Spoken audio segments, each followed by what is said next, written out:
folks, you guys have a Nissan that doesn't start with the push button start, and you troubleshoot it, and it comes down to a brake light switch. That's right, brake light switch, because you need to step on the brakes in order to push the button to start it. So what I'm going to do here is I'm going to dissect one of these little brake light, stop light switches and see how it works and what some of the problems are. All right. So here it is. This is the switch that's normally installed in, and then you have your brake pedal, which comes down. Let's grab this as a brake pedal. Okay. So when you step on, it's normally closed like this. So when you step on the brake pedal, it will open and complete the circuit. And then you have brake lights. You have your shift solenoid go on. Some cars also use it to disconnect your cruise control. And there's a lot of things that the brake light switch is for. This one only has 4 terminals.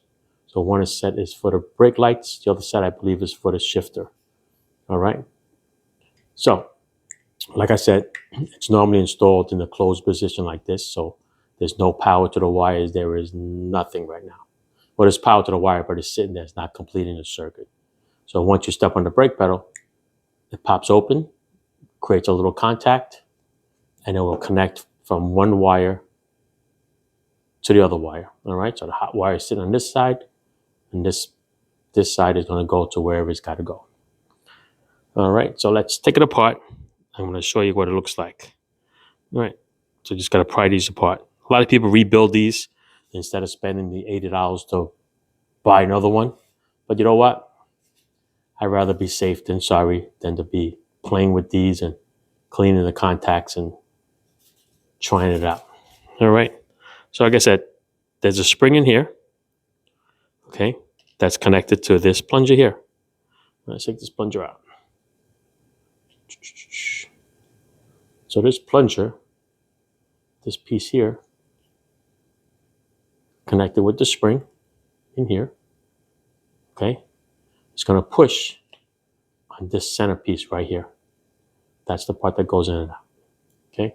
So like I said, with the plunger in the in position, it's going to push this in, and it's not going to make no contact.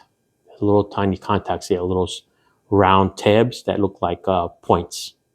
Okay, so right now there's power on one side, no power on the other because it's pushed in. Once you step on the brakes, this plunger will come out, and these little things will make contact.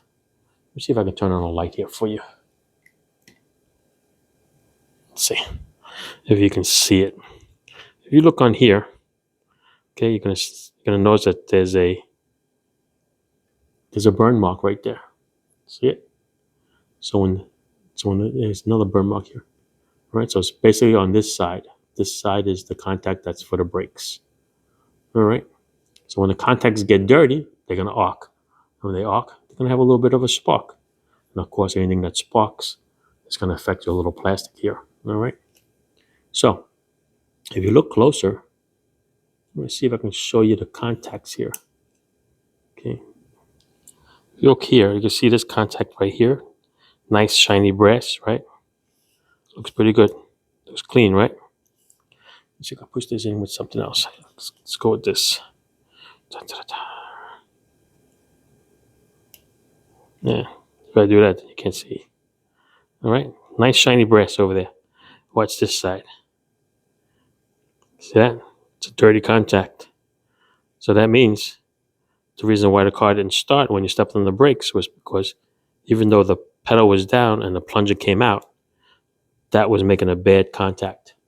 And because of that, it wouldn't start.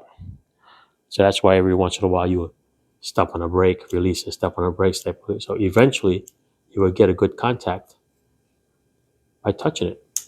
So you know what? I'm going to break this apart here. Let me see if I can cut this piece off here. And then see if we can see the contact, see how really dirty it is. But yeah, no, I'd rather just spend the money and buy a new switch than to play with contacts. But there are people that go around and they'll clean these things up. They'll clean these things up and use it all over again just to save a few bucks. But I wouldn't want my family to be stuck somewhere on the road with something that I was too cheap to do. When I got this off, I'm gonna show it to you. All right, so I just put the little tabs on the side. Makes it a lot easier to see. All right, so let's see here.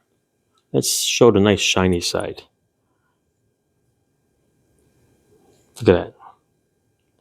Nice and shiny. Nice and clean. Okay, see it? Looks like it's never been even used. That's how nice and shiny it is. You ready for the other side? This is the side for your brake light switch. For your starting. Look at that. You can see it's burnt out. See that? That's why you have a bad contact. After a while it arcs and it creates like a little bit of a point. Bad rusty contact. Let's see if I can push this way. Look at that. You can see the color difference. Right? That's it. So when you step on the brake pedal, these are supposed to make contact. This little thing here is going to make a difference of whether your car starts or not with a push button switch. See that? Like I said, from here you can see how dirty it is. Okay, like that. From this side, nice and clean. Look at that, spotless. But yeah, that's the problem, people. I'm just gonna cut this off a little bit more.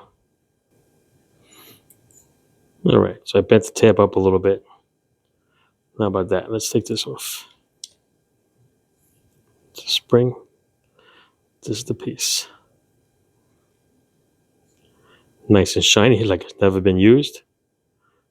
All bent, arced out, a little concaved. So it's not even a flat surface anymore, really. This side is the other side. Clean, burnt out, and arced. See? So yeah, so you have a bad contact over here, people. It's not going to start.